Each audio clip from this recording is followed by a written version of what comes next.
오늘은 골로새서 2장 1절부터 5절까지를 살펴보도록 하겠습니다. 사도 바울은 1장 24절부터 29절까지 이 골로새 성도들을 위해서 얼마나 헌신하고 있는지 잘 보여주었습니다. 그는 심지어 24절에 그리스도의 남은 고난을 그의 몸된 교회를 위하여 내 육체에 채운다라는 위대한 고백을 했는데, 이 말은 교회의 성장과 성숙을 위해서라면 어떤 고난도 감내하며 앞으로의 고난을 담대히 맡겠다라는 고백이었습니다. 그 고백 이후에 바울은 골로새 교회뿐만이 아니라 이 라오디게아 교회를 향한 수고도 언급하고 있습니다. 골로새 교회와 이 라오디게아 교회는 인접한 교회였기 때문에 바울이 라오디게아 교회 역시 언급하고 있는 것으로 보입니다. 1절에 보면 내가 너희와 라오디게아에 있는 자들과 모른 내 육신의 얼굴을 보지 못한 자들을 위하여 얼마나 힘쓰는지를 너희가 알기를 원하노라 라고 이야기하고 있습니다. 사도 바울은 라오디게아 교회 성도들을 본 적도 또 골로새 성도들을 본 적도 없습니다. 그런데 사도 바울은 본 구절에서 이렇게 보지 못한 교회들, 라오디게아 교회나 골로새 교회들을 위해서 힘쓰고 있다라는 표현을 쓰고 있습니다. 이 단어의 이 헬라어 의미는 아곤인데, 이 단어의 의미는 뭐 운동선수가 치열한 경기를 한다든지, 아니면 전쟁에서 군인들이 전투를 벌인다든지, 아니면 정치인들이 치열하게 논쟁을 할 때 쓰는 단어였습니다. 그러니까 사도 바울은 지금 라오디게아 성도들을 향해서 치열한 싸움을 하고 있다. 내가 너희들을 위해서 치열한 싸움을 하고 있다. 이런 말을 하고 있는 것입니다. 그런데 여기서 우리는 하나의 의문점이 드는 것이, 라오디게아 교회나 골로새 교회에 사도 바울은 가본 적이 없거든요. 그런데 어떻게 이런 교회들을 향해서 치열한 싸움을 하고 있을까, 이런 생각이 듭니다. 근데 여기서 힌트가 될 만한 것이 바로 이 골로새서 1장 9절입니다. 1장 9절에 보면 이로써 우리도 듣던 날부터 너희를 위하여 기도하기를 그치지 아니했다라고 이야기하고 있습니다. 사도 바울이 지금 이런 교회들을 향해서 치열한 싸움을 하고 있는 것은 바로 기도였던 것입니다. 사도 바울은 골로새 성도들이나 라오디게아 성도들을 향해서 열심히 기도하고 있었던 거죠. 근데 여러분들이 누군가를 향해서 기도해 보셨다면 아시겠지만, 이 다른 사람을 위해서 지속적으로 기도한다는 것은 전투입니다. 전투. 정말 전투하듯이 온 힘을 기울이지 않으면 계속적으로 지속적으로 타인을 위해서 기도한다는 것이 결코 쉬운 일이 아니에요. 지속적으로 기도하는 것 자체가 영적 전쟁인데, 타인을 위해서 지속적으로 기도한다는 것은 더 큰 영적인 전투일 수밖에 없는 것입니다. 그래서 사도 바울은 라오디게아와 또 이 골로새서 교회를 위해서 기도하고 있다라고 말을 하면서 이런 표현을 써요. 너희가 알기를 원하노라. 보통 이 사도 바울 정도의 신앙 경지에 있는 사람들은요, 이렇게 수고하고 애쓰고 또 다른 사람들을 위해서 기도하고 난 다음에 내가 당신을 위해서 이렇게 기도하고 있습니다라고 가시하지 않거든요. 드러내지 않습니다. 그런데 사도 바울은 지금 성도들이 자신의 이런 수고하고 있다는 사실을 알아주었으면 좋겠다라고 말을 하고 있어요. 왜 사도 바울이 이런 표현을 쓰고 있을까요? 자신의 수고를 알아서 사도 바울 자체를 인정해 달라고 말하는 것이 아니라, 자신의 수고가 무엇을 지향하고 있는지, 왜 이렇게 치열하게 기도하고 있는지, 그 기도의 지향점, 목적지를 좀 알아달라, 이 말입니다. 그러면 사도 바울이 정말 이 성도들을 향해서 이렇게 치열하게 기도하는 이유는 뭐냐? 2절에 나와 있습니다. 2절을 보면 이는 그들로 마음의 위안을 받고 사랑 안에서 연합하여 확실한 이해의 모든 풍성함과 하나님의 비밀인 그리스도를 깨닫게 하려 함이니 라고 이야기하고 있습니다. 사도 바울은 네 가지를 위해서 기도하고 있는데, 첫 번째가 그들의 마음에 위안을 받는 것이고, 두 번째가 사랑 안에서 성도들끼리 연합하는 것이고, 세 번째가 확실한 이해의 단계로 가는 것이고, 네 번째가 하나님의 비밀인 그리스도를 깨닫는 것입니다. 첫 번째부터 세 번째까지도 너무나 중요한 내용이지만, 그러나 궁극적으로 사도 바울이 이 골로새 교회와 라오디게아 성도들에게 원하는 것은 네 번째입니다. 그것은 하나님의 비밀인 그리스도를 깨닫는 것이죠. 우리는 지난 시간에도 살펴보았지만, 왜 그리스도가 하나님의 비밀일까? 왜 비밀이라는 단어와 예수님이라는 단어가 이렇게 유사어구로 사용되고 있을까? 여기에는 두 가지 이유가 있는데, 첫 번째는 그리스도에 대해서 누구나 들을 수 있고 누구나 알 수 있지만, 그러나 두 번째로 그리스도의 진가는 누구나 알 수 있는 것이 아니기 때문에 그렇습니다. 예수님이 제자들에게 사람들이 나를 누구라 하더냐라고 질문하셨죠. 그때 뭐 더러는 세례 요한, 엘리야, 예레미야라고 말을 합니다. 그때 예수님께서 제자들에게 그럼 너희는 나를 누구라 하느냐라고 물으시는데, 그때 베드로가 주는 그리스도시요 살아계신 하나님의 아들이십니다라고 말합니다. 그 고백을 듣고 예수님이 말씀하셨습니다. 바요나 시몬아, 내가 복이 있도다. 이를 내게 알게 한 이는 혈육이 아니요 하늘에 계신 내 아버지시니라. 예수님을 베드로처럼 제대로 알아야 되거든요. 하나님이 알게 해주신 지식으로. 이게 비밀이기 때문에 하나님이 밝히 드러내 주셔야만 알게 되는데, 그 하나님이 밝히 드러내 주신 지식으로 예수님을 알게 되는 거예요. 바로 이 모습이 이 예수에 대한 지식이 온전히 이렇게 생겨야 되는 그런 은혜의 특징인 것입니다. 그런데 많은 사람들은 예수님을 봤어요. 예수님의 설교도 들었습니다. 그런데 뭐 세례 요한이라고 말하고 엘리야라고 말하고 또 뭐 예레미야라고 말하고 엉뚱한 대답을 하는 거죠. 그래서 비밀인 것입니다. 예수님을 보고도, 예수님의 말씀을 듣고도 예수님을 제대로 알지 못하니까 비밀이에요.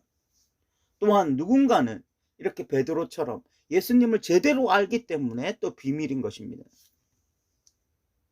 그래서 사도 바울은 지금 이 골로새 교인들이나 또 라오디게아 교인들, 이 사람들이 예수님을 뭐 선지자나 좋은 선생 정도로 아는 것이 아니라 그리스도로 알고 하나님의 아들로 알기를 원하는 것입니다.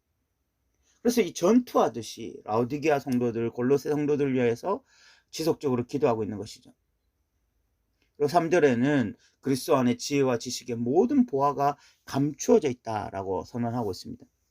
그 안에서는 지혜와 지식의 모든 보화가 감추어져 있느냐, 여기서 감추어져 있다라고 표현하는 이유가, 예수님을 본다고 예수님에 대해서 듣는다고 다 아는 것이 아니라 결국은 예수님의 이 진가를 알아야 되는 것이거든요.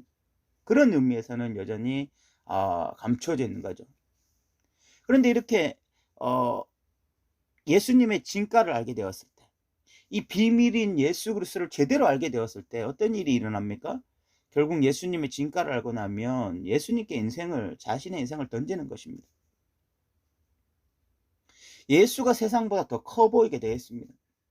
예수를 아는 지식이 가장 고상하기 때문에 다른 것들이 작아 보이게 되었습니다. 이런 현상이 일어나는 거죠.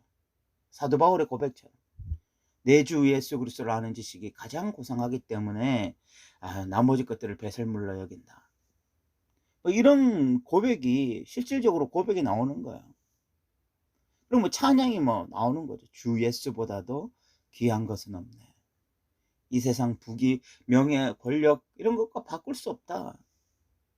예수를 알고 나면, 이 비밀인 예수를 알고 나면, 이 진가를 알고 나면 어떻게 이 세상 것들과 바꿀 수 있겠는가, 예수님을.